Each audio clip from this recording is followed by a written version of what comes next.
Hello everyone, welcome back to my channel. So today we are starting our part 2 of the chapter theory of consumer behavior. So आज हम शुरू करने वाले हैं जो law of हमारा डिमिनिशिंग मार्जिनल यूटिलिटी टॉपिक है उससे. तो पिछली वीडियो में मैंने आपको total utility and marginal utility के बारे में बता दिया है. मैं आपको लिंक दे दूंगी and you can view the video. Okay, so today अगर हम law of diminishing marginal utility के बारे में बात करते हैं, अगर मैं आपको लेमैन लैंग्वेज में समझाऊं कि क्या होता है, तो सपोज कि आपको बहुत ज़्यादा भूख लगी, ओके, एंड आपको क्या मिलता है, सैंडविच मिलता है. ठीक है, आप सैंडविच ऑर्डर करते हो रेस्टोरेंट में. तो जब आप पहला बाइट या पहला पीस ऑफ सैंडविच जब खाओगे तो आप इमेजिन करो कि अगर आपको बहुत ज़्यादा भूख लगी है तो आपके हंगर का इंटेंसिटी कितना हाई होगा, राइट? बहुत हाई होगा क्योंकि आपको बहुत ज़्यादा भूख लगी है. देन आप दूसरा खाओगे तो जो भी आपका थोड़ा सा सेटिस्फाइड आप हो जाओगे तो आपका हंगर का इंटेंसिटी थोड़ा कम हो जाएगा. तीसरा लोगे तो फिर और कम हो जाएगा, चौथा लोगे तो फिर और कम हो जाएगा. तो इससे क्या होगा, हमारे इससे जो भी एडिशनल जितना भी आप कंज्यूम कर रहे हो उससे क्या हो, जो भी एडिशनल सेटिस्फैक्शन है आपका वो भी रिड्यूस होता जा रहा है. तो this is what is law of marginal utilities is.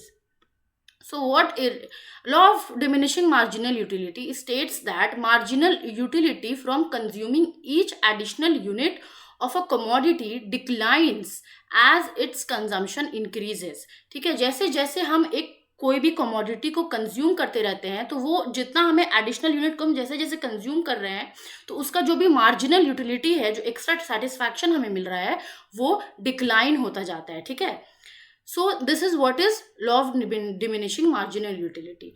And यहाँ पर अगर आप देखोगे दिस लाइन, दिस थिंग, ये सिंपली आपको रिलेशन बता रहा है जो भी मैंने पिछले वीडियो में आपको बताया था. So you know that when TU जो हमारा है, टीयू बढ़ता रहता है, टीयू, ठीक है, टीयू कीप्स ऑन इंक्रीजिंग. कब तक बढ़ेगा? जब तक एमयू हमारा जो है वो बढ़ रहा है. ठीक है, क्यों? क्योंकि हमारा एमयू क्या रिप्रेजेंट करता है? एमयू रिप्रेजेंट करता है हमारा एक्स्ट्रा सेटिस्फैक्शन, एडिशनल कंजम्पशन जो हम यूज कर रहे हैं. ठीक है, तो हमारा टोटल यूटिलिटी भी बढ़ता जाएगा जैसे जैसे हम कंज्यूम करते जाएंगे. और एक पॉइंट ऐसा आएगा कि टीयू जो हमारा है वो मैक्सिमम हो जाएगा. टीयू क्या हो जाएगा? मैक्सिमम हो जाएगा. क्यों मैक्सिमम हो जाएगा? क्योंकि हम फुल्ली सेटिस्फाइड हो जाएंगे. ठीक है, हम क्या हो जाएंगे? फुल्ली सेटिस्फाइड हो जाएंगे. तो उस सिचुएशन में क्या होगा, जब टीयू हमारा मैक्सिमम है तो एमयू क्या होगा? एमयू हमारा जीरो हो जाएगा. क्योंकि जब हम टोटली सेटिस्फाइड हैं तो हमें मन नहीं करेगा कि हम क्या करें, एक और पिज्ज़ा को या फिर एक और सैंडविच को कंज्यूम करें.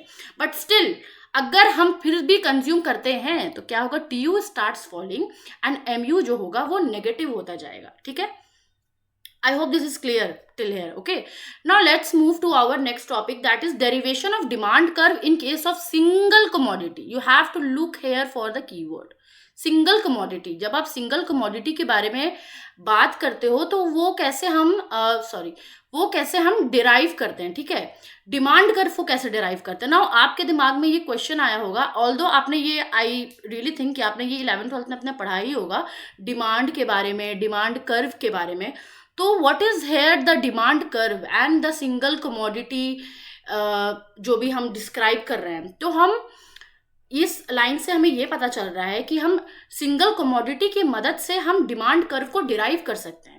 अभी जो मैंने बात किया, अभी जो पिछली वीडियो में भी मैंने बात किया, वो मैंने बात किया कंजम्पशन के बारे में, कंजम्पशन बंडल के बारे में. तो व्हाट इज कंजम्पशन बंडल? जो एक्स अमाउंट ऑफ मैंगोज है and Y amount of apples है, राइट? दो यूनिट के बारे में मैंने बात किया, एक्स के बारे में भी मैंने बात किया एंड वाई के बारे में भी मैंने बात किया. So consumption bundle talks about 2 units. लेकिन जब हम एक कमोडिटी के बारे में बात करते, सिर्फ हम पिज्ज़ा के बारे में बात करते, तो उससे हम क्या डिराइव कर सकते हैं?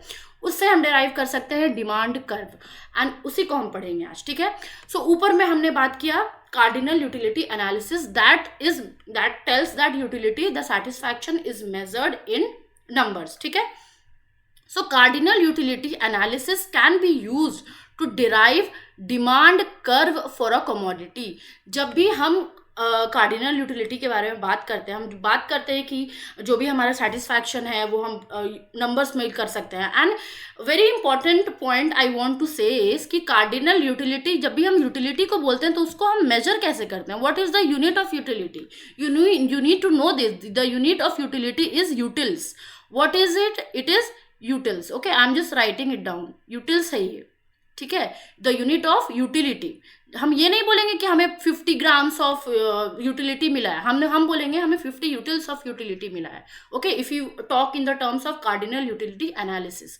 सो cardinal utility analysis can be use to derive demand curve for a commodity. Now what is demand here and what is demand curve?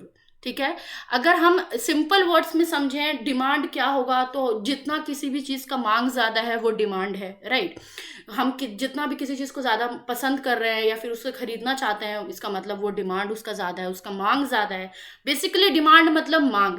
लेकिन इकोनॉमिक्स में अगर हम समझें, अगर आपको पीजीटी कॉमर्स में मेंस एग्जाम में अगर आपको लिखना है what is demand, you need to talk in terms of economics, you don't need to talk in terms of just a simple language, right. So let's understand the quantity of a commodity that a consumer is willing to buy and is able to afford given prices of goods and income of the consumer. यहाँ पर एक बहुत important keyword है, ठीक है, बहुत important keyword है, and I want you to underline this with me, willing to buy.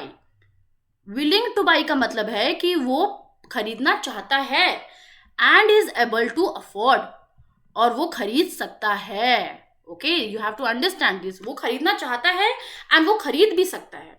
मैंने आपको, अगर आपको पिछले वीडियो में याद होगा, आप कनेक्ट कर पाएंगे, this is what is it is, right. आप कनेक्ट कर पाते हो कि हमारा जो इनकम है वो फिक्स रहता है, तो हम उससे अफोर्ड कर पाएंगे या नहीं वो भी मैटर करता है। तो डिमांड क्या है? डिमांड जब है, जब quantity of a commodity that a consumer is willing to by, वो खरीदना चाहता है एंड वो अफोर्ड भी कर सकता है, वो क्या है? हमारा डिमांड है। लेकिन यहाँ पर एक इंपॉर्टेंट पॉइंट है, given price of goods and income of the consumer. मतलब ऑब्वियसली अगर आप कोई भी किसी भी प्रोडक्ट को खरीद रहे हो तो आप अपना इनकम भी देखोगे और उस प्रोडक्ट का प्राइस भी देखोगे, दोनों चीज आपका मैच होना चाहिए, right. That is when you will purchase it, okay. And this is what is it is called demand for that commodity.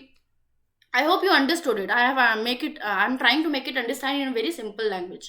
So demand for a commodity apart from the price itself. So these are things, which you can read it yourself if you have NCERT.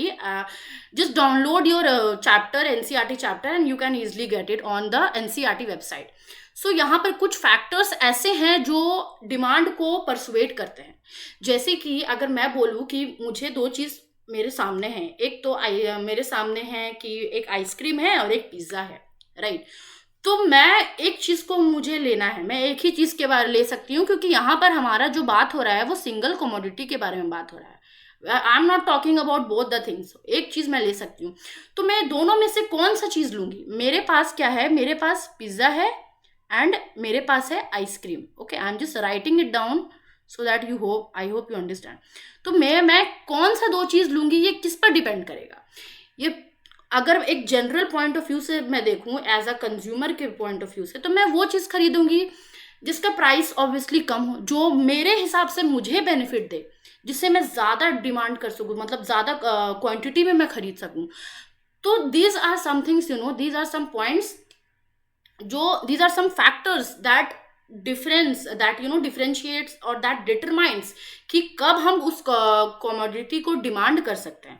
So what are those factors? That is the prices of other commodities. Exactly. अगर मेरे पास pizza है और अगर मेरे पास ice cream है, तो अगर pizza का प्राइस आइसक्रीम के प्राइस से कम होगा तब मैं पिज्ज़ा लूँगी, या फिर अगर आइसक्रीम का प्राइस जो है वो पिज्ज़ा के प्राइस से कम होगा तब मैं आइसक्रीम लूँगी. सो दैट मीन्स कि price of other commodity also affects the demand of a commodity. Okay, and income of the consumer. Of course अगर मेरे पास पैसा ही नहीं है तो चाहे मुझे पिज्ज़ा ही कितना पसंद हो, चाहे मुझे आइसक्रीम ही कितना पसंद हो, मैं नहीं ले पाऊंगी, क्योंकि मैं अफोर्ड नहीं कर सकती हूँ. And the tastes and preferences of the customer. Obviously मुझे वो चीज़ पसंद होगी, मतलब मैं वो ही चीज़ खरीदूंगी, राइट, जो मुझे पसंद होगी, जिसे मैं खाना चाहूँगी, जिससे मुझे सेटिस्फैक्शन मिलेगा. ओके, तो demand curve is a graphical representation. ये तो मैंने डिमांड के बारे में आपको एक डिफिनेशन दे दी, डिमांड के बारे में I have told you. But what is demand curve? Demand curve जो है वो एक graphical representation. You can see here, you can see something is made here. So ये जो है ये एक ग्राफिकल रिप्रेजेंटेशन है of various quantities of a commodity that a consumer is willing to buy at different prices of the same commodity.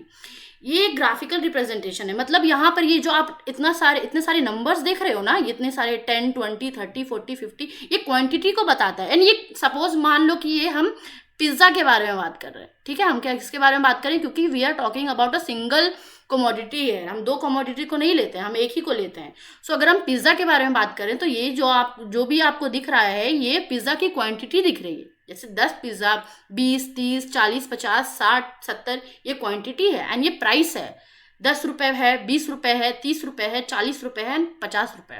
अब इससे हमें पता लगाना है, अब इससे हम इस ग्राफ से पढ़ेंगे कि कंज्यूमर कैसे बिहेव करेगा। ओके, सपोज यहाँ पर ये 10 है तो यहाँ पर क्या होगा, 5 होगा, राइट, यहाँ पर क्या होगा, 5 होगा। तो जब हमारा क्वांटिटी पिज्जा का 5 है एंड प्राइस अगर 40 है, जैसे प्राइस तो यहाँ पर काफ़ी हाई चला गया, राइट, यहाँ पे आप देख सकते हो कि प्राइस काफ़ी हाई चला गया, तो हम क्या करेंगे, हम 5 ही पिज्ज़ा लेंगे, क्योंकि मेरे पास उतना पैसा ही नहीं है तो मैं कैसे लूँगी। लेकिन जब पिज़्ज़ा का प्राइस रिड्यूस होता है, पिज़्ज़ा का प्राइस क्या होता है, रिड्यूस हो गया, 40 से 30 हो गया, तो मैंने क्या किया अपना, इफ़ यू सी, मैंने अपना जो क्वांटिटी है कंजम्पशन का वो बढ़ा दिया, मैंने 15 पर कंज्यूम किया है। सपोज यहाँ पर 15 है, 10 एंड 20 के बीच में 15 है, तो मैंने क्या किया, अपना बढ़ा दिया। यहाँ पर अब फिर से पिज़्ज़ा का प्राइस जो क्या हो गया है, वो रिड्यूस हो गया है, पिज़्ज़ा का प्राइस रिड्यूस होकर क्या हो गया है, 20 हो गया है। अब 20 पर मैं कितना कर रही हूँ, 20 पर मैं 30 को कंज्यूम कर रही हूँ, फिर से रिड्यूस हुआ, 20 से मेरा क्या हो गया, 10 हो गया। अब 10 पे मैं कितना करूँगी, मैं 55 को लूँगी, राइट, मैंने क्या किया, 10 पे 55 को लिया। सो यू कैन सी कि जैसे जैसे मेरा प्राइस घट रहा है, मेरा डिमांड बढ़ रहा है उस प्रोडक्ट का। एक सिंपल में आप समझोगे ना, अगर आप ज़्यादा कॉम्प्लिकेट नहीं करना चाहते हो तो आपको सिंपली दिमाग लगाना होगा कि यार हम कोई भी चीज़ को क्यों खरीदते हैं बहुत ज़्यादा कोई अमाउंट में, क्योंकि उसका प्राइस कम रहता है, उसका प्राइस कम रहता है तो हमें वो ज़्यादा चाहिए। एंड हम कंज्यूमर है, हमको जो चीज़ बहुत ज़्यादा दिखेगी हम उसी को लेंगे। This is what is monotonic preference, ये हम आगे भी पढ़ेंगे, इस चैप्टर में ही हम पढ़ेंगे मोनोटोनिक प्रेफरेंस, कि कंज्यूमर उसी के पीछे भागता है जो ज़्यादा हो, जिसपे ज़्यादा अमाउंट हो, ज़्यादा क्वांटिटी हो, ठीक है। So this is what is law of demand. अब जैसे अगर आप बढ़ाओगे तो आप एक ऐसे तरीके से बनाते जाओगे। सो ये क्या रिप्रेजेंट कर रहा है, ये है hypothetical, figure 2.2 represents hypothetical demand curve of an individual for commodity x eight different prices. Simple, what I have just shared. Quantity is measured along the horizontal axis and price is measured the y-axis. Now, the downward sloping demand curve shows that at lower price, the consumer is willing to buy more of commodity X. At higher price, she is willing to buy less of commodity X. इससे हम क्या relate कर सकते हैं, this is very important. इससे ये क्या, यही जो है, यही हमारा लॉ ऑफ डिमांड है। इससे हम क्या बताते हैं, एक घट रहा है तो दूसरा बढ़ रहा है, दूसरा बढ़ रहा है तो फिर वो जो पहला था वो घट रहा है। ये क्या बताता है, ये बताता है नेगेटिव रिलेशनशिप। नेगेटिव है भाई, पॉजिटिव नहीं है। पॉजिटिव होता तो दोनों साथ साथ बढ़ता ना, नेगेटिव है तो एक जब बढ़ता है तो दूसरा घट जाता है, दूसरा बढ़ता है तो पहला घट जाता है। So this is what is negative relationship. किसके बीच में है नेगेटिव, प्राइस और क्वांटिटी डिमांडेड के बीच में। Now this is also something that you need to know. ये नहीं कि प्राइस और डिमांड लिख के आ गए, नो, प्राइस और क्वांटिटी डिमांडेड। आप एक कमोडिटी के बारे में बात करते हो तो उस कमोडिटी का आप कितना क्वांटिटी डिमांड कर रहे हो, not only between price and you should not write this, okay, कि there is a negative relationship between price of a commodity and demand. No, quantity demanded, मतलब उस प्रोडक्ट, उस पार्टिकुलर प्रोडक्ट का आप कितना क्वांटिटी डिमांड कर रहे हो, प्राइस के हिसाब से क्या रिलेशनशिप है, और रिलेशनशिप क्या है, नेगेटिव रिलेशनशिप है, उसी को हम क्या कहते हैं, लॉ ऑफ डिमांड कहते हैं। आई hope you understood it. Okay, so now let's move to our next topic, that is ordinal utility analysis, ठीक है। ये क्या बात करता है, कार्डिनल यूटिलिटी तो हमने सिंपल सा पढ़ लिया है कि वो नंबर के बारे में बात करता है। No, what is this ordinal utility, आपको याद होगा राइट, कि ये 2 अप्रोच है जिससे हम कंज्यूमर बिहेवियर को पढ़ते हैं।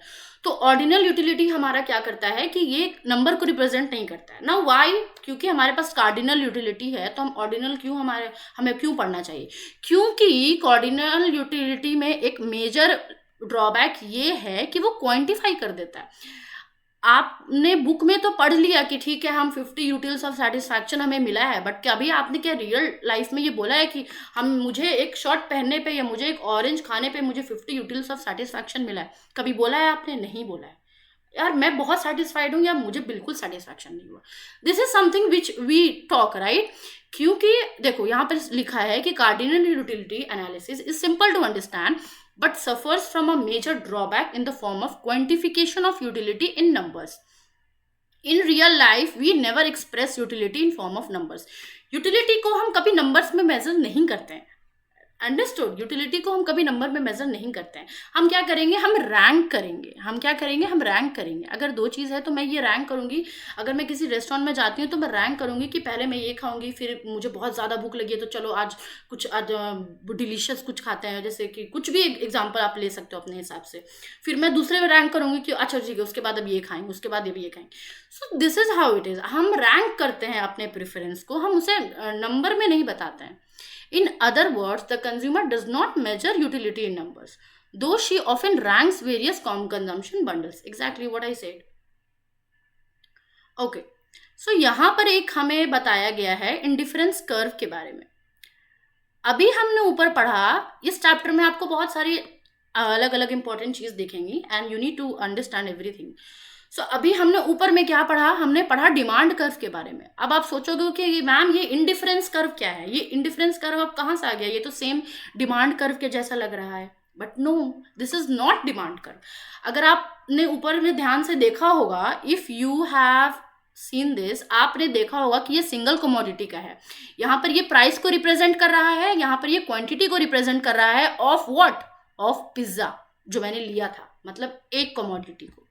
बट यहाँ पर अगर आप देखोगे ये क्या है? ये मैंगो को रिप्रेजेंट कर रहा है इधर, एंड इधर ये बनाना को रिप्रेजेंट कर रहा है। दैट मीन्स दो कंजम्पशन बंडल है, ये रिलेशनशिप है दो प्रोडक्ट का, वो आप भूल जाओ। वो सिंगल कमोडिटी का था, वो उससे हम अपना डिमांड कर्व को डिराइव करते हैं कि हम कैसे पता लगा सकते हैं कि एक कमोडिटी का कितना डिमांड है एंड कौन कौन सा फैक्टर उससे अफेक्ट करता है। ओके, बट इंडिफरेंस कर्व के बारे में हम ये जानते हैं, हम ये जानेंगे कि कैसे एक कंज्यूमर अपना टोटल सेटिस्फैक्शन तो उसका एक ही रहेगा, उसका इनकम अगर फिक्स है तो उसी फिक्स इनकम में ही वो कंज्यूम करेगा। ये मैं आपको बता चुकी हूँ। वो मॉडिफाई करेगा, वो एलोकेट करेगा, चाहे वो कुछ भी करे, लेकिन उसी में वो एक का सैक्रिफाइस करेगा, एक को ज़्यादा कंज्यूम करेगा, लेकिन उसी में करेगा वो consume. And that is why यहाँ पर जो सारा पॉइंट आपको दिख रहा है ये सेम है। ठीक है, कुछ कुछ ऐसी प्रॉपर्टीज होती हैं कि जहां पर अगर उसका इनकम बढ़ेगा या फिर वो ज़्यादा ही वो सैक्रिफाइस गेन करना चाहेगा तो उस केस में क्या होगा कि जो ये हमारा इंडिफरेंस कर्व है ये ऊपर चला जाएगा। एंड ये हमें क्या सिग्निफाई करेगा कि हायर इंडिफरेंस कर्व हैज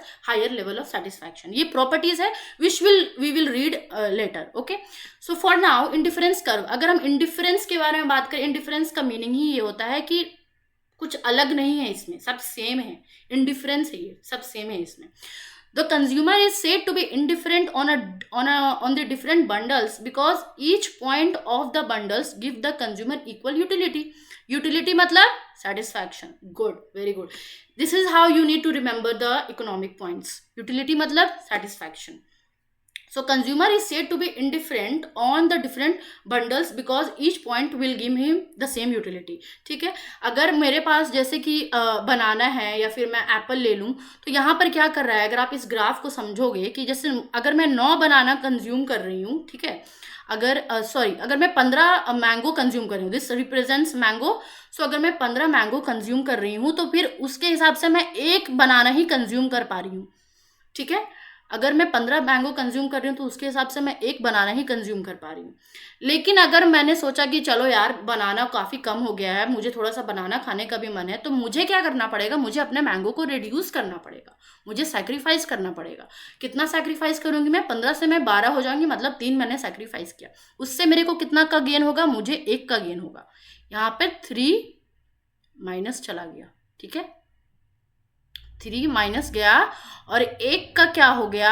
1 का हो गया गेन। ठीक है, तो this is what is sacrificing and then gaining बनाना।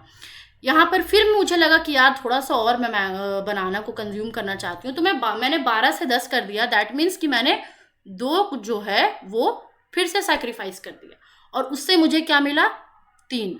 मुझे एक बनाना और मिल गया, ठीक है, एक बनाना मुझे और मिल गया। फिर क्या हो गया, फिर मुझे लगा कि यार एक और मुझे बनाना थोड़ा सा और कंज्यूम करना है, फिर मैंने एक और मैंगो सैक्रिफाइस कर दिया है, एक बनाना को और गेन कर दिया। तो इससे हमें तो ये पता चलता है ना कि जो भी हमारा सेटिस्फैक्शन है वो सेम रहेगा, ठीक है। तो such a curve joining all the points representing bundles among which a consumer is indifference is called indifferent curve. यहाँ पर अगर आप पढ़ोगे तो all the points A B C D lying on an indifference curve provide the same level of satisfaction. It is clear कि जब अगर consumer को एक और बनाना चाहिए तो उसे मैंगो को सैक्रिफाइस करना पड़ेगा, ठीक है। एंड यही इसी रीजन की वजह से ये जो हमारा इंडिफरेंस कर्व है ये स्लोप गया, डाउनवर्ड गया। अगर आप डिमांड कर्व को भी देखोगे तो डिमांड कर्व में क्या हुआ था, ये भी डाउनवर्ड जा रहा था, ये भी नीचे जा रहा था, डाउनवर्ड मतलब नीचे जा रहा था, ठीक है। तो यहाँ पर भी क्या हो रहा था, यहाँ पर भी कुछ नेगेटिव हो रहा था, एक घट रहा था, एक बढ़ रहा था, एक घट रहा था, एक बढ़ रहा था। तो यहाँ पर भी सेम इंडिफरेंस कर्व में भी सेम हो रहा है, एक 3 घट रहा है, 2 घट रहा है। इस तरीके से हम एक को घटा रहे हैं तभी दूसरे को गेन कर पा रहे हैं। तो उससे क्या हमारा ये क्या प्रॉपर्टी एक बन गया इंडिफरेंस कर्व का, कि वो जो स्लोप है उसका वो डाउनवर्ड रहता है, ओके।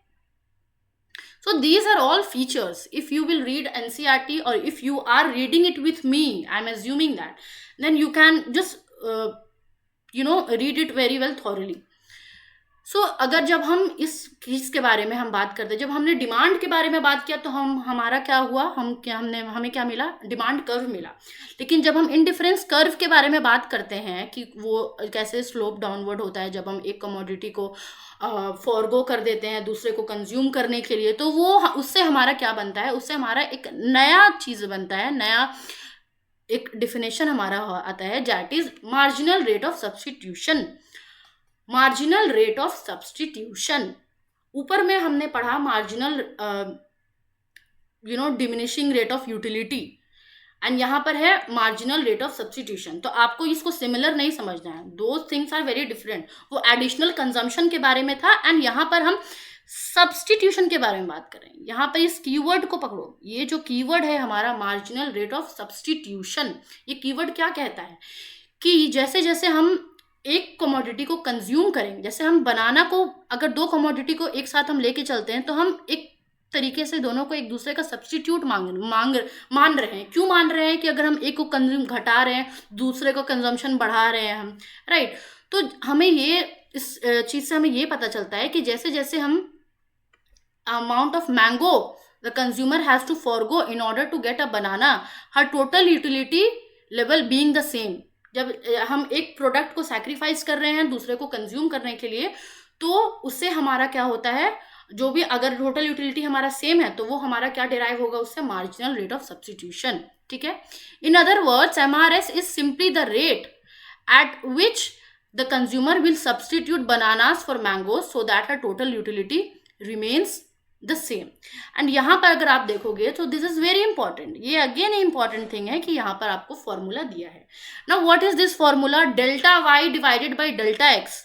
आपको समझना है ये चीज कि डेल्टा वाई का मतलब होता है सैक्रिफाइस, ठीक है। यहाँ पर कितना सैक्रिफाइस हुआ है एंड डिवाइडेड बाई गेन, कितना गेन किया है, ठीक है। अभी नीचे वी विल सी दिस, मैं आपको एक टेबल से समझाऊंगी कि कैसे होता है ये चीज। चलो लेट्स मूव, देखो here we have table, okay, this represents the law of marginal rate of diminishing marginal rate of substitution। यहाँ पर भी एक लॉ आ गया है, ये सब सिमिलर है, प्लीज डोंट गेट कंफ्यूज्ड। ये मतलब कमोडिटी पर बेस्ड है, प्राइस डिमांड पर बेस्ड है, सैक्रिफाइसिंग पर बेस्ड है, these all things are similar, ठीक है। यहाँ पर अगर आप देखोगे फॉर्मूला अगर मैं लगाऊं यहाँ पर, ठीक है, delta X divided by delta Y, that means sacrifice divided by gain. चलो लेट्स स्टार्ट, पहले से स्टार्ट करते हैं, delta X divided by delta Y, okay. तो यहाँ पर अगर मैंने लगाया अपना कि यहाँ पर अगर कंजम्पशन मैंने बनाना का बढ़ाया है 1 से 2 हुआ मेरा, तो यहाँ पर कितना गेन हुआ, एक गेन हुआ बनाना, ठीक है। लेकिन हमारा मैंगो का क्या हुआ, अगर इस डायग्राम के हिसाब से आप देखोगे तो, because this table is completely based on this diagram, ये जो आपका डायग्राम है ना ये इस पर बेस्ड है, so please watch the diagram also, book खोलो एंड उसको देखो। तो अगर मैं क्वांटिटी ऑफ बनाना को इंक्रीज कर रही हूँ तो मेरा क्वांटिटी ऑफ मैंगो कितना रिड्यूस हो रहा है, 3 से रिड्यूस हो रहा है मेरा, ठीक है। तो यहां पर क्या होगा, यहां पर मेरा होगा 3। मैंने कितना सैक्रिफाइस किया, सैक्रिफाइस वाले को देखना है जो मेरा नेगेटिव में जा रहा है, और कितना गेन किया, मैंने 1 गेन किया, राइट, मैंने 1 गेन किया। दैट इज वाई यहां पर हमारा 3:1 हुआ। अब आप पूछोगे कि मैम आपने यहां पर क्यों नहीं लिया, और ये वाला ब्लैंक क्यों है, क्योंकि यहां पर मैंने कुछ सैक्रिफाइस या कुछ गेन किया ही नहीं है। यहाँ पर तो मैंने बस कंज्यूम किया, स्टार्टिंग ही मैंने किया। सैक्रिफाइसिंग और गेनिंग तो मेरा कॉम्बिनेशन 2 से हुआ है, राइट। घटाना और बढ़ाना तो मेरा कॉम्बिनेशन 2 से मैंने स्टार्ट किया है। पहले वाले में तो कॉम्बिनेशन ए में तो मैंने उसको पहली बार कंज्यूम किया, लेकिन जब मैंने पहली बार कंज्यूम किया तो मुझे लगा कि नहीं, थोड़ा सा और मुझे बनाना चाहिए। सो सैक्रिफाइसिंग एंड गेनिंग तो मेरा यहाँ से शुरू हुआ है, so that is why we will take it. I hope you understood this, right. MRS में हम यहाँ पर रेशियो में लिख देंगे 3:1। यहाँ पर मैंने क्या किया है, यहाँ पर मैंने एमआरएस का फॉर्मूला लगाया है। क्या किया है, एमआरएस का फॉर्मूला लगाया है, ठीक है। चलो, good. I hope you understood. If you have any question, please put your question in the comment section. I would love to answer that. Now अगर हम B से C पे जाते हैं तो हमारा क्या मन किया था कि थोड़ा सा हम और बनाना को बढ़ाएं, तो हम एक और बढ़ा देते हैं। क्या करते हैं, एक और गेन करते हैं। प्लस मतलब गेन करेंगे, और कितना घटाएंगे, 2 घटाएंगे, दैट मीन्स -2। तो यहाँ पर फिर से क्या हो गया, -2/1। -2/1 मतलब कि 2/1 हुआ, सॉरी -2 नहीं लेंगे क्योंकि हम ऑब्वियसली वी आर, यहाँ पर हमने मेंशन किया, यहाँ पर ये ऑलरेडी सिग्निफाई कर रहा है कि हम सैक्रिफाइस कर रहे हैं। एंड देन यहाँ पर सी से डी में जाएंगे, राइट। सी से डी में जाएंगे तो यहाँ पर हमने फिर से किया है, +1 हमारा गया, क्या गया, +1 गया। एंड यहाँ पर क्या हुआ हमारा, 10 से 9 हुआ हमारा, एक माइनस हुआ, तो देखो -1 और 1:1 यहाँ पर आया। आई hope you understood. This is marginal rate of substitution, कि जब हम 2 सब्सटीट्यूट गुड्स को लेते हैं, हम एक को कंज्यूम करने के लिए, एक को गेन करने के लिए दूसरे को कितना फॉरगो करते हैं, दैट इज हमारा law of diminishing marginal rate of substitution. I hope you understood this topic. Now let's move to और different topic, that is the shape of indifference curve. ऊपर हमने इंडिफरेंस कर्व के बारे में पढ़ा कि हमारा कैसे टोटल सेटिस्फैक्शन सेम रहता है, और हम किस तरीके से अपना जो भी एक को मतलब कैसे अपना सब्स्टिट्यूट करते हैं एक कमोडिटी को दूसरे कमोडिटी को गेन करने के लिए। एंड उससे हमारा किस चीज़ का डेरिवेशन हुआ था, उससे हमारा डेरिवेशन हुआ था law of diminishing marginal rate of substitution का। तो गुड्स के बारे में था। अब हम इस जो इंडिफरेंस कर्व है उसका शेप पढ़ेंगे, ठीक है। Now it may be mentioned that the law of diminishing marginal rate of substitution causes an indifference curve to be convex to the origin। यहाँ पर आप एक बहुत सारा very common word you will hear, convex and concave. जब आप economics में पढ़ोगे, इंडिफरेंस कर्व हो गया, आपका डिमांड कर्व हो गया, तो कॉन्वेक्स है, कॉन्केव है। एंड ये यूजीसी नेट में भी ये क्वेश्चन आता है, माइंड यू, ये कंफ्यूजिंग होता है। एंड ये कंफ्यूज करने के लिए आपको स्टेटमेंट में देगा, बीपीएससी में दे, पीजीटी कॉमर्स में दे, या फिर यूजीसी नेट में दे, कंफ्यूज करने के लिए देगा कि बताओ your indifference curve is convex to the origin और concave to the origin. So now you need to apply the rule कि कैसे कॉन्वेक्स होता है और कैसे कॉन्केव होता है, and that's what we will study here. Okay, so the shape of indifference curve,